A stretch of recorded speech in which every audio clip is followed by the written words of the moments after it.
The decline of 23andMe, what happened? Is there a video on that? I would like to watch that. It's actually really interesting. So the 23andMe, if you guys know, it's like a DNA testing service. You could send a swab of your DNA and they'll say, oh, you hate cilantro and you have a risk of cancer or whatever. Well, every one of their board resigned at once recently, and they're probably going bankrupt. And the only thing they have of value is all of that DNA data. So they're almost certainly going to sell it to the highest bidder.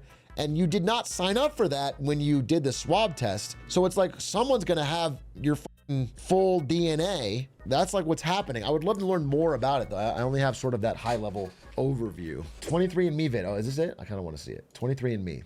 Let's see what we got here. 23andMe. These tests have been made possible through years of genetic research, mainly the Human Genome Project. To my understanding, that project made it possible for a person to have their DNA sequenced. For example, Steve Jobs reportedly had it done for the price of $100,000 in hopes that it would help guide him toward more personally effective drugs and treatments for his cancer. But in the It did not. It did not. The company was started by 3 people, the most significant one being Ann Wojcicki, who would go on to become CEO, chairman of the board, and 49% owner. Now, please let me take a second to express why Ann Wojcicki from YouTube? She is? Everybody's saying yes, but I don't know if that's true.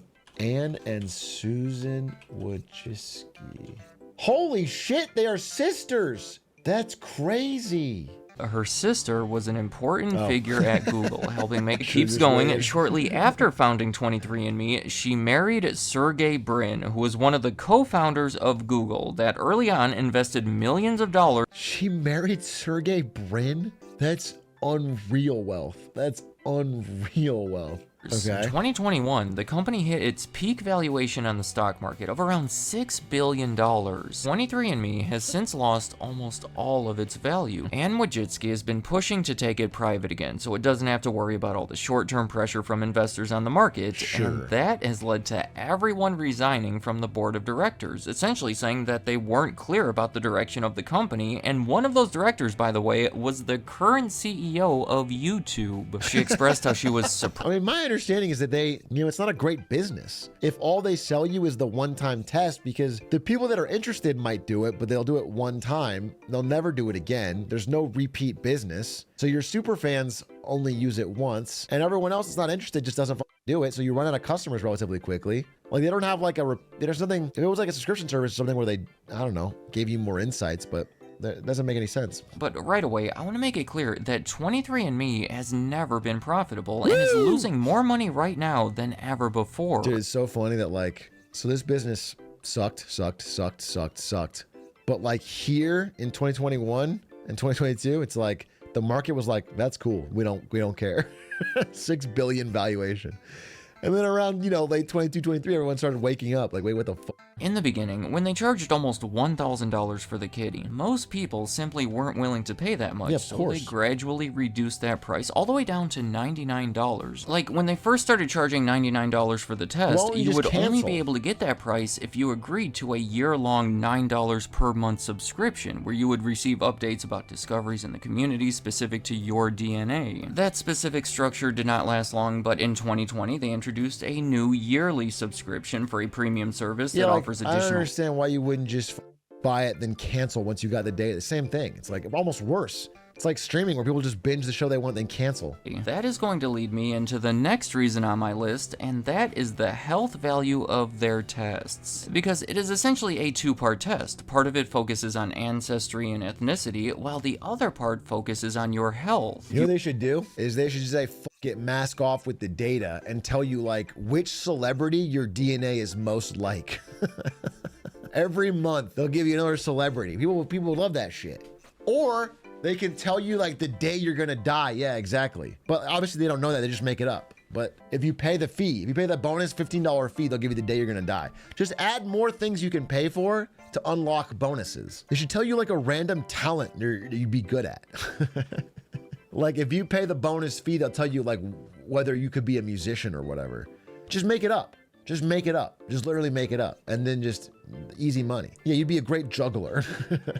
Dude, yeah, they should have told you, if you send in your DNA, we'll send you the exact way to counter the COVID vaccine. And they'll send you back an injection customized to your DNA to counter it in your system. And they could have made a fuck ton of money off the South. In 2021, I want to mention that 23andMe paid $400 million to buy a telehealth company called Lemonade. Why? So we can see how they progressed into much more of a health-based company, and there's been a lot of risk associated with that. What the fuck is Lemonade?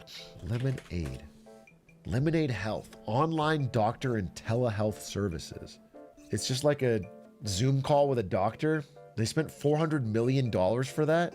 That's 2021, baby. That's crazy. When you're losing money and you're acquiring them, that's crazy. I think it would be better is if every time you got your DNA tested, they would send you back a delicious glass of lemonade that's designed to be the perfect taste for your genetic profile. I feel like that would add way more value than some kind of telehealth bullshit. Like, if someone learns that they have a genetically high risk of heart disease, 23andMe wants that person to talk to their doctor about how to prevent it, look into how their medications can affect it, alter their diet based on it, get additional reports, just take that information as a serious part of their health plan. They take the test because it'll be fun to learn about their genetics and don't have any real plans to alter their lifestyle based on those results. Yeah, well said. If customers were taking it more seriously, I'll bet that they would be willing to pay more for that test and be more likely to sign up for the premium service. They just want you to tell them that like there's something cool or unique in their DNA.